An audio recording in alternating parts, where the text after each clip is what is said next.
Just look at what is now being exposed in our Department of Justice and the FBI. Look at what's going on. We have great people. These are people, I really believe, you take a poll, I got to be at 95%. But you got some real bad ones. You see in what's happened at the FBI. They're all gone. They're all gone. But there's a lingering stench, and we're going to get rid of that, too. The fate of Donald Trump's deputy attorney general still hangs in the balance after a controversial New York Times report saying Rod Rosenstein suggested last year that he secretly record the president and discussed invoking the 25th Amendment. Rosenstein calls the story absolutely false, and Justice Department officials tell NBC that his comment about wearing a wire may have been sarcastic. All of this comes amid Trump's ongoing feud with Rosenstein's boss, Jefferson Sessions, which escalated this week when Trump told The Hill, quote, "I don't have an attorney general." Joining me now, former Deputy Assistant Attorney General Elliott Williams, Natasha Bertrand of The Atlantic, and MSNBC national security analyst Frank Figliuzzi. Thank you all for being here. Elliott, I'm going to start with you first. Sure. You have now a sort of conspiracy theory wrapped in a conspiracy theory. Trump allies on both sides of Fox News trying to decide whether he should go ahead and fire Rosenstein or whether the Rosenstein story in the New York Times was actually a conspiracy to make Donald Trump fire him, which is what Sean Hannity believes. Right. Here's Jeanine Pirro, who added a third possibility to the conspiracy theory, which is, according to the former judge, is it possible Rod Rosenstein leaked the story to the New York Times himself to force Donald Trump to fire him?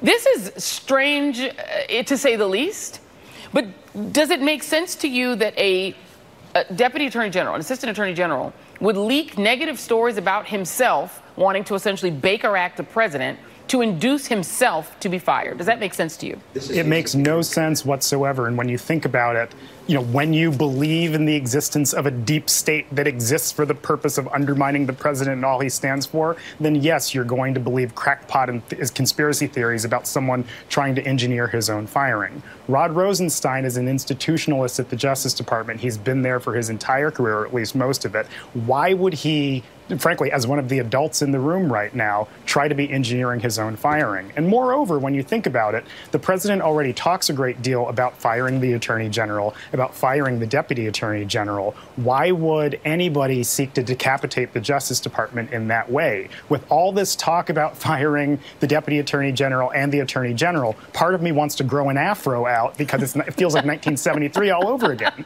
right? And this is exactly the situation where we were in, where so much withering criticism of the leadership of the Justice Department came from the White House, and ultimately you ended up with what could only be described as a constitutional and executive branch crisis. Yeah, absolutely. And I endorse growing that afro. I say do that, and we'll It'll book you take immediately. a while. Yeah, take your time, because whenever that is ready, we will be ready to bring you back to just debut that on AM Joy. I want to go to Frank Figliuzzi on this, because in all seriousness, Donald Trump is at war, full stop, with the Justice Department because of his fears, clearly, on what's happening with the Mueller probe. But saying that he does not have an attorney general means that he doesn't understand what the attorney general does for a living, because the United States has an attorney general, like him or not. Here's Donald Trump on Jeff Sessions on Wednesday after the report about him saying he has no attorney general.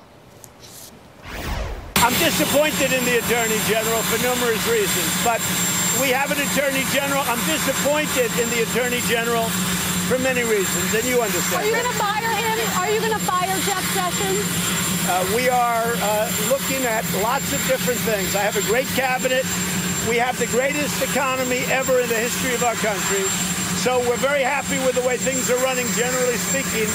Frank, Donald Trump added to that statement in an interview with The Hill, "I'm so sad over Jeff Sessions because he came to me. He was the first senator that endorsed me, and he wanted to be attorney general, and I didn't see it. And then he went through the nominating process, and he did very poorly. I mean, he was mixed up and confused, and people that worked with him for, a long time in the Senate were not nice to him. But he was giving very confusing answers. A, then why did you appoint him attorney general, might be a leading question, and B, this hostility toward the attorney general, is this just sort of, is this just sort of the background noise of the Trump administration, or is it actually dangerous in some way? Frank. No, we're in a danger zone here because we still see the extension of the mob family mentality that the consigliere of the capo is supposed to be loyal to the capo, and that's how he views his attorney general. And of course, the attorney general works for us. Of course, the attorney general is the chief law enforcement officer of the United States. So where's the danger here? Look, we are clearly headed toward a firing of the attorney general and likely Rosenstein soon after the November midterms, and that is the danger zone for the special counsel inquiry. I have to tell you, when the news broke of the Deputy Attorney General's alleged statements, I put myself in the shoes of the Mueller team listening to this, and I would imagine everything in his office stopped dead as they wondered if this was the day, if this was the weekend where the president would fire the Deputy Attorney General, put someone in to remove Mueller. And I've got to tell you, they must have looked like an embassy about to be overtaken. We start moving documents, we start shredding, we start burning, because this is the day. That day is going to come. Yeah, and you think that if, to stay with you for a moment, Frank, and then I'll ask Ellen, I'm going to bring Natasha in a moment. Let's say he did it.